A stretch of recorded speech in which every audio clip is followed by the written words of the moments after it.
तो दोस्तों आजकल बहुत सारी मूवीज और सीरीज रिलीज हो रही है, जिनमें से कुछ हिट होती है और कुछ फ्लॉप, कुछ बहुत कमाई करती है और कुछ को घाटा सहना पड़ता है।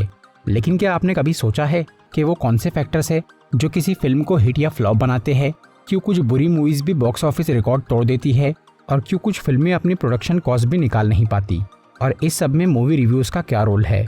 कैसे कुछ नेगेटिव रिव्यूज एक फिल्म की किस्मत बदल सकते हैं? और क्यों आजकल मूवी रिव्यूअर्स को कॉपीराइट इश्यूज का सामना करना पड़ रहा है? तो आज मैं इन्हीं सब पॉइंट्स को डिटेल में डिस्कस करूंगा और आपको बहुत सी इंटरेस्टिंग और इम्पोर्टेंट बातें बताऊंगा। तो वीडियो पूरा एंड तक देखिए, उम्मीद है आपको मजा आएगा।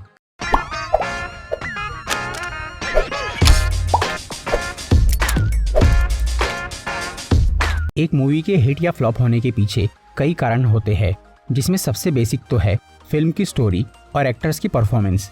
इसके बाद आता है मूवी का direction, editing, graphics, background music, marketing, release timing और भी बहुत कुछ। अगर इन सभी चीज़ों का या इनमें से कुछ ही बातों का सही तालमेल बैठ जाए तो मूवी हिट हो जाती है और इससे उल्टा होने पर फ्लॉप। इंडिया में आज तक कई तरह की फिल्में बन चुकी है, जैसे romance, action, drama, suspense, thriller, comedy, horror, historical, mythological, patriotism या साइंस फिक्शन। इन सभी कैटेगरी की मूवीज पहले आसानी से हिट हो जाती थी या कम से कम एवरेज परफॉर्म करके थोड़ी कमाई तो कर ही लेती थी, और कुछ ही फिल्में फ्लॉप होती थी जिन्हें देखना भी बहुत मुश्किल होता था। लेकिन पिछले 7-8 साल में कुछ बड़े बदलाव आए हैं, जिसकी वजह से आजकल कई मूवीज फ्लॉप हो रही है और हिट होना इतना आसान नहीं रहा, जिनके दो मेन रीज़न हैं। पहला तो ये कि अब कंटेंट की तादाद बहुत बढ़ गई है। यूट्यूब और इंस्टाग्राम पे फ्री वीडियोस आसानी से मिल जाती है। इसके अलावा OTT पे दिन रात नई मूवीज या सीरीज रिलीज हो रही है, जिसकी वजह से लोग थिएटर्स में कम जा रहे हैं। अब दूसरे रीज़न की बात करें तो वो है मूवी रिव्यूज़। ये सुनकर शायद आपको अजीब लगे, पर आजकल मूवी के रिव्यूज़ की वजह से फिल्म इंडस्ट्री पर बहुत ज़्यादा फर्क पड़ा है। और सच कहूँ तो अब कंटेंट से ज़्यादा रिव्यूज़ देने वाले आ गए हैं और आम लोगों को अब मूवीज़ या सीरीज से ज़्यादा रिव्यूज़ देखना अच्छा लग रहा है। लोग रिव्यू देखने के बाद ही ये डिसाइड करते हैं कि उन्हें वो फिल्म देखनी चाहिए या नहीं। अगर मूवी का रिव्यू अच्छा नहीं है या सिर्फ ठीक ठाक है तो कई लोग उसे देखना ही कैंसिल कर देते हैं, पर ऐसा करना गलत है। तो अब आपके मन में ये सवाल आएगा कि आखिर रिव्यू में बुराई क्या है, जबकि हमें तो रिव्यू से ये पता चलता है कि क्या अच्छा है और क्या बुरा। लेकिन किसी प्रोडक्ट के रिव्यू और किसी मूवी या सीरीज के रिव्यू में ज़मीन आसमान का फ़र्क है।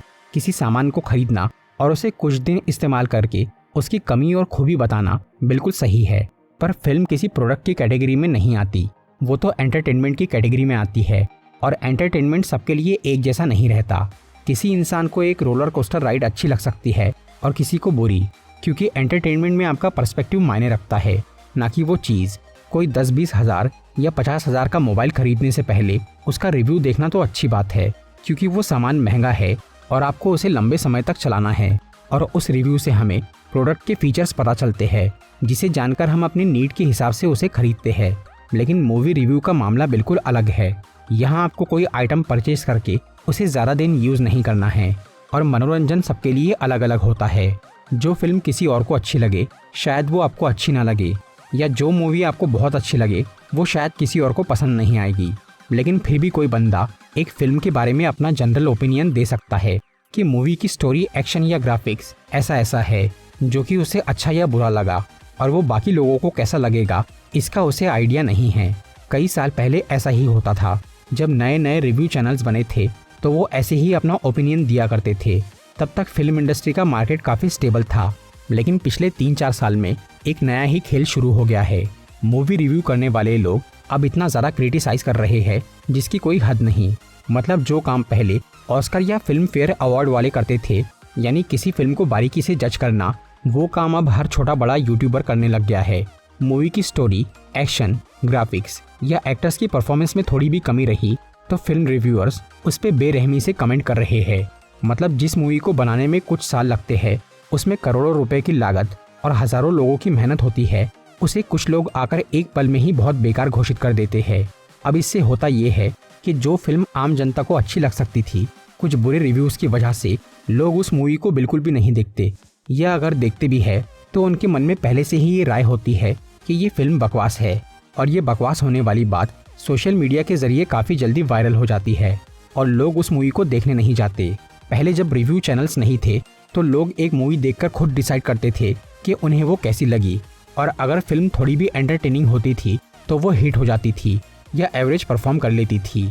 पर अब मूवी की कास्ट, स्टोरी या एक्शन और ग्राफिक्स कितना ही हाईफाई क्यों ना हो, अगर फिल्म थोड़ी भी बोर लगे या उसमें कुछ भी कमी हो तो मूवी रिव्यूअर्स उस पर बहुत ही भयानक ओपिनियन देते हैं कि ये फिल्म तो बिल्कुल भी सहने लायक नहीं है, मेरा पैसा और टाइम तो बर्बाद हो गया, मैंने तो इसे कैसे भी झेल लिया, पर आपको ये देखने की ज़रूरत नहीं है। इस तरह की बात सुन के आम लोगों का दिमाग तुरंत बहक जाता है और इंसान की ये फितरत होती है कि हम अपने हज़ारों रुपए वैसे तो कहीं भी उड़ा देते हैं, लेकिन अगर किसी ने भी ये बोल दिया कि वो चीज़ बेकार है और उसमें अपना पैसा मत डालना, तो हम 10 रुपये खर्च करने से पहले भी 10 बार सोचते हैं। तो आजकल इन नेगेटिव रिव्यूज़ की वजह से बड़ी से बड़ी फिल्में जिनकी स्टोरी ठीक ठाक भी होती है वो आसानी से फ्लॉप हो रही है, जिनमें रिसेंटली रिलीज हुई मूवीज़ जैसे captain America 4, snow white, war 2 और बागी 4 ये सब शामिल है। यहाँ तक कि फैंटास्टिक 4 और सुपरमैन जैसी अच्छी मूवीज़ ने भी उम्मीद से कम कमाई की। मैं तो ये सोचता हूँ कि अगर शोले, मुगले आजम, मिस्टर इंडिया, कुछ कुछ होता है, दबंग और वांटेड जैसी फिल्म जिन्हें लेजेंडरी या क्लासिक हिट फिल्म्स माना जाता है, वो अगर आज रिलीज होती तो ये मूवी रिव्यूअर्स उन्हें भी फ्लॉप करवा देते। फिल्म को रिव्यू करने का एक फ़ायदा ये है कि इससे डायरेक्टर्स और प्रोड्यूसर्स को समझ में आता है कि उनकी मूवी में कहाँ कमी है और वो इसे कैसे बेहतर बना सकते हैं, जिसकी वजह से हमें नए तरह का कंटेंट देखने मिलता है। लेकिन हर फिल्म में सिर्फ स्टोरी या लॉजिक पे फोकस नहीं होता, कई मूवीज़ में सिर्फ मसाला भरा होता है जो कि आम ऑडियंस को देखने में मज़ा आए, और पहले वो लोगों को देखना पसंद भी था। लेकिन अब यूट्यूब पे इतना ज़्यादा क्रिटिसिज्म हो रहा है कि जनरल ऑडियंस ने अपना दिमाग लगाना ही छोड़ दिया है। वो बस एक रिव्यू वीडियो देख के अपना ओपिनियन फिक्स कर लेते हैं कि क्या अच्छा है और क्या बुरा। मतलब टेक्नोलॉजी और एआई के इस दौर में जहां हर चीज़ ऑटोमेटिक हो गई है और इंसान का दिमाग डम होता जा रहा है, वहीं अब लोग मूवी जैसी एंटरटेनमेंट वाली चीज़ में भी अपनी अकल इस्तेमाल नहीं कर रहे हैं और किसी और की राय सुन के उसे अपनी राय बना रहे हैं, जिससे इंसान के सोचने की क्षमता और कम होती जा रही है। इसलिए मैं तो किसी भी मूवी को देखने से पहले कभी भी उसका रिव्यू नहीं देखता, सिर्फ ट्रेलर देखकर ही ये डिसाइड करता हूँ कि मुझे वो फिल्म देखना है या नहीं, और मैं मूवी देखकर खुद अपना ओपिनियन तय करता हूँ कि वो अच्छी है या बुरी। फिर अगर मैं कभी उसी फिल्म का रिव्यू देख लेता हूँ तो मुझे ये हैरानी होती है कि जो मूवी मुझे अच्छी लगी उसे कोई इतना बुरा कैसे बोल सकता है। तो इस बारे में थोड़ा सोचने पर मुझे एक बहुत इंपॉर्टेंट बात समझ में आई, जो कि ये है कि इंसान हमेशा पॉजिटिव से ज़्यादा नेगेटिव की तरफ अट्रैक्ट होता है।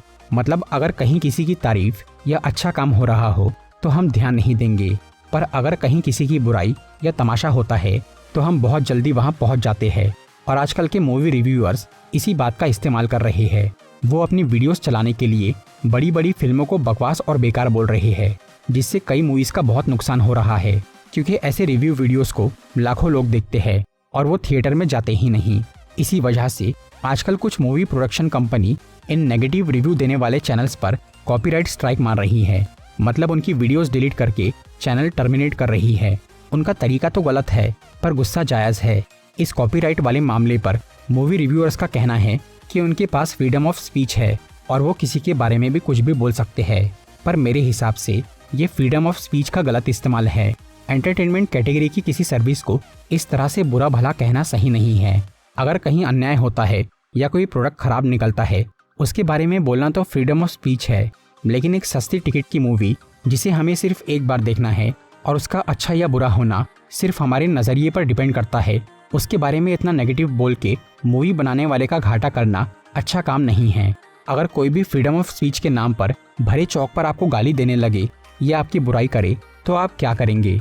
अगर हम ऐसे आदमी को इग्नोर भी कर दे तो भी हमारा नुकसान ही होगा, क्योंकि आपकी बुराई सुन के कई लोग आपसे लेन देन बंद कर देंगे और आपका जीना मुश्किल हो जाएगा। यही सेम इफेक्ट आजकल की मूवीज़ को फ्लॉप करवा रहा है। लेकिन कभी कभी तो नॉर्मल या बेकार स्टोरी और बुरे रिव्यूज़ के बावजूद भी कुछ मूवीज़ बहुत हिट हो जाती है, जैसे कि कबीर सिंह, एनिमल और सैयारा। तो इस टाइप की फिल्मों के हिट होने के कुछ रीजंस होते हैं। मूवी में अगर वल्गैरिटी, वायलेंस या प्यार मोहब्बत बहुत ज़्यादा भरा हो तो लोग नेगेटिव रिव्यूज़ के बावजूद भी ऐसी फिल्म देखते हैं जिनमें ज़्यादातर यंगस्टर्स शामिल होते हैं और वो मूवी हिट हो जाती है। फिर आती है पुष्पा और कूली जैसी मूवीज़, यानी पावर ऑफ स्टारडम। हालांकि पुष्पा का पार्ट 1 तो अच्छा था, लेकिन अगर पार्ट 2 को ध्यान से देखा जाए तो उसमें स्टोरी से ज़्यादा बस लड़ाई ही नजर आएगी। जिसका एक्शन भी मुझे वॉर 2 और बागी 4 से ज़्यादा इम्प्रैक्टिकल और बुरा लगा था। पुष्पा और कूली जैसी फिल्मों में हीरो का स्टारडम इतना ज़्यादा होता है कि लोगों को फिर मूवी की कहानी से कोई मतलब नहीं होता। वो अपने फेवरेट हीरो अल्लू अर्जुन या रजनीकांत की फिल्म में भीड़ लगा के उसे ब्लॉकबस्टर बना देते हैं और लोगों की ऐसी दीवानगी को देखकर मूवी रिव्यूअर्स भी इन फिल्मों को बुरा नहीं कहते, क्योंकि उन्हें मालूम है कि मेजॉरिटी किस तरफ है। इसीलिए फिर वो उस मूवी की तारीफ करके पब्लिक को अट्रैक्ट करते हैं। पहले ये स्टारडम सलमान भाई का भी था, जो कि आजकल फीका पड़ गया है। इसीलिए उनकी सिकंदर मूवी फ्लॉप हो गई, जिसकी स्टोरी मेरे हिसाब से ठीक थी और थोड़ी अलग थी। अगर उसी कहानी में कोई नया ट्रेंडिंग हीरो होता तो वो फिल्म भी आज की जनरेशन को पसंद आ जाती और हिट हो जाती। वैसे पब्लिक और रिव्यूअर्स की सोच को बदलना इतना आसान काम नहीं है और मेरी इस अलग सोच के लिए शायद मुझे काफ़ी हेट भी मिले। कुछ लोगों को ये वीडियो पेड लगेंगी और कुछ लोग अपने फेवरेट यूट्यूबर की तरफदारी करने के लिए इसका विरोध करेंगे, लेकिन मेरे पास भी फ्रीडम ऑफ स्पीच है और मैं किसी का भी नाम लेकर उनकी बुराई नहीं कर रहा हूँ। और ये सब सुनने के बाद भी अगर आपको भीड़ का हिस्सा ही बने रहना है और अपना दिमाग लगाए बिना मूवी रिव्यूज़ देखना है तो मुझे उसमें कोई प्रॉब्लम नहीं है। लेकिन अगर आपको दूसरे का ओपिनियन उधार लेने के बजाय खुद सोचना पसंद है तो मेरी बातों पर गौर ज़रूर कीजिए। और एक आखिरी बात, जो कि मैंने पहले भी एक बार कही थी, कि 200 रुपये की टिकट से 2000 के मज़े की उम्मीद करना और मूवी में लॉजिक और परफेक्शन ढूंढना गलत है। तो दोस्तों, ये था मूवी के हिट या फ्लॉप होने के पीछे का मेरा अपना ओपिनियन और एनालिसिस। अगर आपको ये वीडियो अच्छी लगी हो तो इसे लाइक और शेयर ज़रूर करिए और ऐसी ही इंटरेस्टिंग वीडियोस देखने के लिए सब्सक्राइब कीजिए हमारा चैनल और इस बेल आइकन को दबाइए ताकि आपको हमारी वीडियोस सही टाइम पर मिल सके। I'm walking alone, the streets are empty. The only thing I can see is my own silhouette. I'm getting stronger, step by step. The clock is ticking, but there's no time for me.